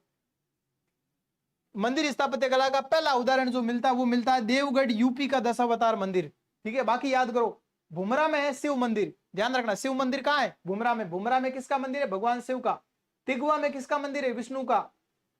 सिरपुर में किसका मंदिर है? लक्ष्मण का। नाचना कुठार में किसका मंदिर है? पार्वती का। पार्वती, नाचना कुठार, लक्ष्मण, सिरपुर, विष्णु, तिगवा, शिव, भुमरा। और भीतरी गांव में ईंटों का मंदिर है, विष्णु मंदिर। ठीक है, तो भीतरी गांव में किसका मंदिर है? विष्णु का। तिगवा में किसका मंदिर है? विष्णु का। सिरपुर में लक्ष्मण, ये याद कर लेना। गुप्तकालीन चित्रकला देखो, अजंताबाद, औरंगाबाद, बाघ की गुफा, यहाँ गुप्तकालीन चित्र मिलते हैं। फ्रेंस्को और टेम्पेरा चित्र मिलते हैं, जहां पर प्राकृतिक रंगों का अत्यधिक सुंदरता से मिश्रण किया गया है। अब आप देखो अजंता, वेरी इंपॉर्टेंट, ये नोट्स कहीं नहीं मिलेंगे।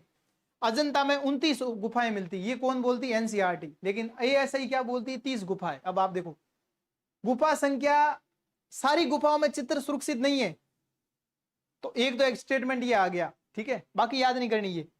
अजंता गुफाओं की खोज करी थी मद्रास प्रेसिडेंसी के सैनिकों ने।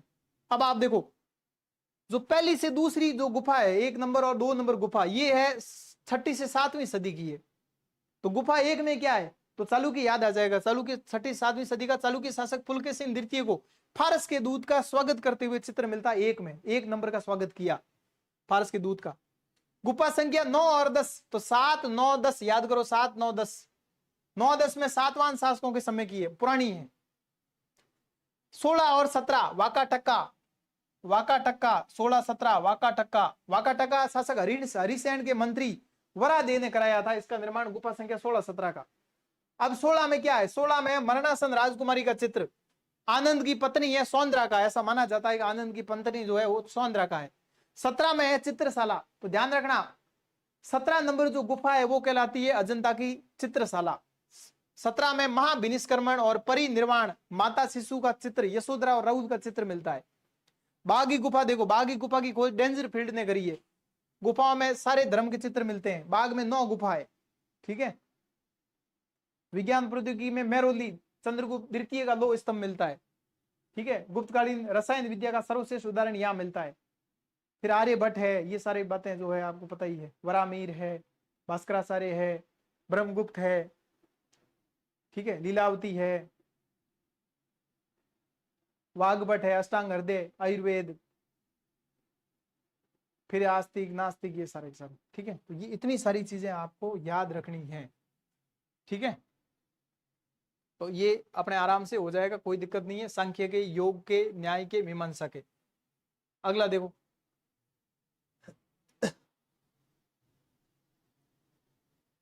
शिक्षा, कल्प, व्याकरण, निरुक्त। देखो व्याकरण में क्या है, व्याकरण में वही व्याकरण और भाषाई विश्लेषण है।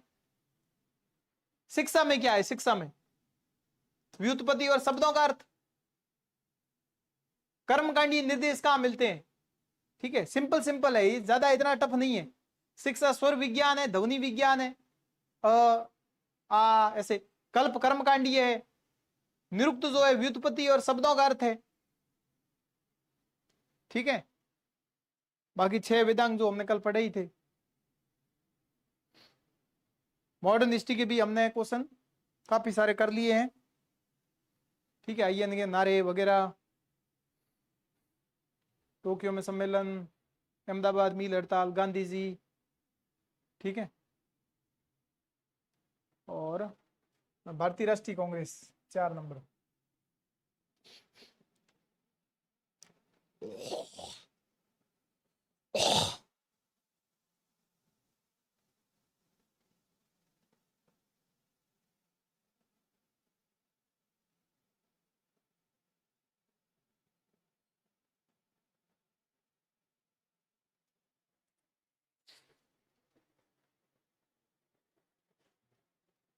तो बाकी चीजें हम कल डिस्कस करेंगे, ठीक है।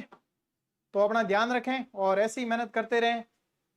और जिसको ये पीडीएफ चाहिए, जिस तरीके से हमने पढ़ा है, और आप पेपर देख रहे होंगे और आपके पेपर से क्वेश्चन मिल रहे हैं, ठीक है, तो आप यहां से जुड़ सकते हैं। डॉक्टर अमित एकेडमी ऐप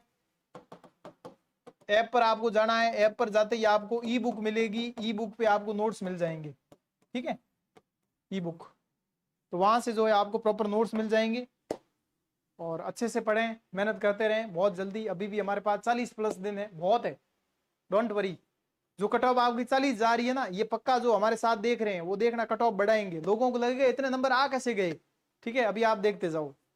तो खूब सारा रिवीजन हो रहा है आपका, बहुत अच्छे से, आई होप। और कोई दिक्कत है तो बताएं जरा कमेंट बॉक्स में। गुड नाइट, जय हिंद, जय भारत।